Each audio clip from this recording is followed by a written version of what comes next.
Bem-vindos à segunda parte da Arte da Guerra, desta vez embaixador para irmos até à Palestina, e à faixa de Gaza, onde na faixa de Gaza temos quase uma paz e uma grande calmaria, dado que estamos, infelizmente, a brincar num tema que não tem muito de brincadeira, uma vez que o cerne da guerra passou repentinamente para o Líbano. Repentinamente não será o termo certo, dado que nunca deixou de haver escaramuças na fronteira no sul do Líbano e no norte de Israel, mas aquilo tudo dá indicações de que uma guerra generalizada em termos regionais pode bem acontecer por ali nos próximos dias.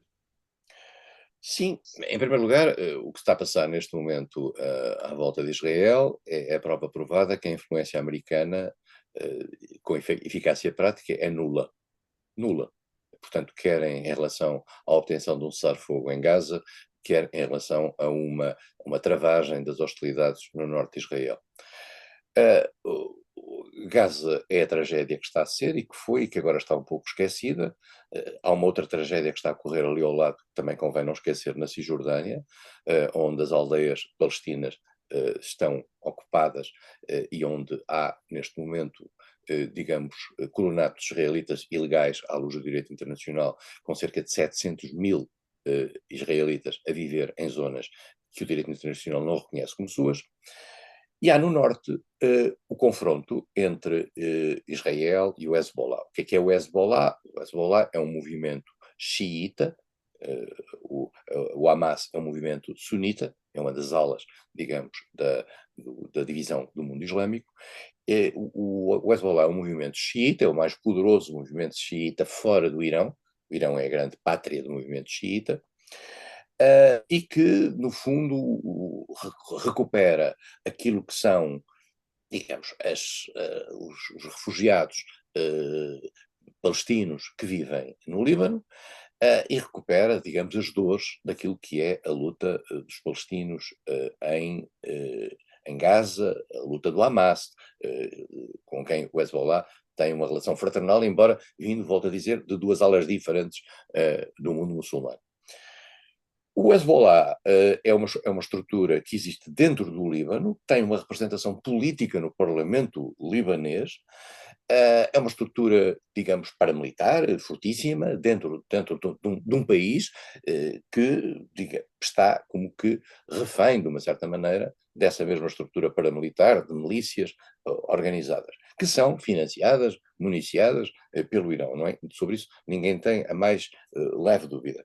Essas milícias fazem ataques sistemáticos ao norte de Israel uh, e, tiveram já ciclos de guerra com Israel e de guerra aberta com Israel, nomeadamente em 2006. O Hezbollah mostrou-se sempre forte, mostrou-se sempre capaz de resistir a Israel, mas não se mostra capaz, e os próximos dias vão provavelmente mostrar-nos isso, de resistir a por exemplo, a uma invasão israelita do sul do Líbano. Israel já invadiu o Líbano no passado, recuou e saiu do Líbano por pressão do Hezbollah, vamos ser claros, e, digamos, deve hesitar neste momento entre ocupar o território do Líbano ou não. Porque ocupar um território é complicado, porque é um país estranho, é um país estrangeiro. Israel não tem, digamos, grandes pruridos nessa matéria, porquanto é um país que, graças ao apoio americano, mantém-se praticamente isento do cumprimento do direito internacional em variedíssimas áreas. As prisões com crianças em Israel é uma coisa obscena no plano internacional, mas Israel pode fazê-lo porque tem uma total e completa absolvição no plano internacional. A União Europeia, como é sabido, não tem aqui a mais pequena importância. Houve uma resolução das Nações Unidas, na Assembleia Geral das Nações Unidas, aqui há dias, sobre os colonatos. Foi muito interessante ver a União Europeia dividir-se entre aqueles que eram favoráveis ao cumprimento das resoluções das Nações Unidas de que Israel teria que abandonar os colonatos. Portugal esteve, felizmente, nesse grupo de países da União Europeia. Outros que são contra qualquer pressão sobre Israel, como é o caso da Hungria, vale a pena lembrá-lo, como é o caso da República Checa, e depois outros que se abstêm neste processo, o que prova que não há uma política europeia relativamente a Israel, o que, para um país afirmativo como Israel, significa que a Europa deixa fazer a Israel o que quer tal como os Estados Unidos deixam. E por isso mesmo, Israel é um país que se mantém, eu diria, à margem do direito internacional, tem vindo a cometer algumas ações que são claramente a essa mesma margem. Fez agora recentemente uma ação de natureza terrorista, eu uso a expressão com toda a calma, porque ela é tecnicamente natureza terrorista, que foi ter conseguido vender uns pagers e uns walkie-talkies ao Hezbollah, e esses walkie-talkies explodiram, mataram muita gente, mataram mulheres, mataram crianças, foi considerado, digamos, algo extremamente inventivo, engenhoso, que denotou uma grande capacidade dos serviços secretos israelitas de conseguirem penetrar os escaninhos, digamos, do próprio sistema de venda de material. O mundo surpreendeu-se relativamente a isso, e mais do que isso, algumas vozes ficaram, digamos, como que extasiadas perante este tipo de ação. Se ficam extasiadas perante este tipo de ação, pelo caráter inventivo deste tipo de ação, imagino que o ficassem também em 2001, quando as Torres Gêmeas foram atacadas e o Al-Qaeda fez um ataque terrorista em Nova Iorque que matou 3 mil e tal pessoas. Também foi inventivo. Se vamos por aí, equiparamos as invenções, ou será que só o facto de ter sido feito pelo Israel absolve, e o facto de ter sido feito por uma entidade terrorista como é o Al-Qaeda, digamos, condena? Temos que olhar para o mundo cada vez mais com um bocadinho de equidade. E, portanto, temos que perceber que Israel vive num mundo, digamos, de defesa de si próprio, mas não consegue, e essa é que é a questão essencial que aqui está em cima da mesa, Israel não consegue desenhar soluções que permitam respeitar os direitos dos palestinos, ao mesmo tempo que preservam a existência do Estado de Israel. Todos somos a favor da existência do Estado de Israel. O Estado de Israel tem, volto a dizer, a minha idade. O Estado de Israel tem que ter garantias de subsistência, de preservação e de segurança. Agora, o mundo também tem que perceber que quando o Estado de Israel foi criado, devia ser criado um Estado palestino ao lado. Esse Estado palestino nunca foi criado. Toda a gente fala nas soluções de dois Estados, mas ninguém põe minimamente em prática essa mesma solução. Israel, o que é que pode acontecer? Israel vai ganhando batalhas, mas está sempre no risco de perder a guerra.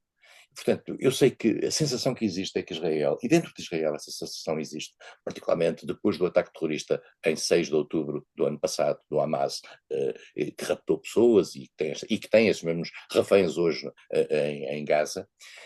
Israel percebe que a sua segurança estará sempre em causa, só que há um ponto, é que ela só poderá deixar de estar em causa quando houver alguma vez alguma negociação. Ora, aparentemente Israel está sempre a pôr de parte qualquer solução negociada com os palestinos. Enquanto isso acontecer, Israel vai viver num barril de pólvora. E toda esta gente que vai morrendo na Palestina, ou que vai morrendo agora no Líbano, criarão no futuro os filhos e os netos que serão os inimigos de Israel no futuro. Israel, a menos que tenha uma máquina para liquidar sistematicamente toda esta gente, que são milhões, é muito difícil a Israel garantir um mínimo de estabilidade sem uma solução de natureza política, de acomodação de um mínimo de direitos por parte do povo palestino. Claro, é difícil perceber como é que eh, o Estado hebraico não consegue compreender isso que parece tão simples, que é exatamente o facto de, digo eu, se houvesse um Estado palestiniano, haveria com certeza uma minimização até ao desaparecimento da sensação de insegurança em que o povo israelita vive, com toda a certeza. Em 2000, à volta do ano 2000, quando se criaram as soluções dos acordos de Washington e de Oslo e de Washington, houve pela primeira e única vez um momento, digamos, de tentativa de encontrar uma solução para o caso palestino. Dir-se-á, e vale a pena sublinhar, que algumas culpas, bastantes culpas, existem do lado palestino, pela dificuldade que os líderes palestinos tiveram sempre em aceitar soluções que não fossem soluções completas. Portanto, pela dificuldade de que a rua árabe, a famosa rua árabe, se contentasse com soluções a meio do percurso. Foi isso que levou ao insucesso de Yasser Arafat que se dizia aquela frase muito interessante que é Yasser Arafat nunca perde uma oportunidade para perder uma oportunidade. E, portanto, Arafat não conseguia convencer as alas mais radicais. E, portanto, é que esta tensão que nós vimos criada em Gaza, na Autoridade Palestina, entre, por um lado, Mohamed Abbas e, por outro lado, o Hamas, é o produto disso, é o produto entre uma leitura radical que vai até aqueles que querem a limpeza total do Estado de Israel e destruir o Estado de Israel, até aqueles que existem muitos que querem construir uma realidade de natureza política ao lado de Israel compatível com a existência dos dois Estados. Israel não é forçada a uma solução, porque os Estados Unidos não forçam, e nós sabemos, podemos um dia falar sobre as diversas dimensões dentro dos Estados Unidos que levam a isso, e portanto hoje em dia Israel faz uma fuga em frente.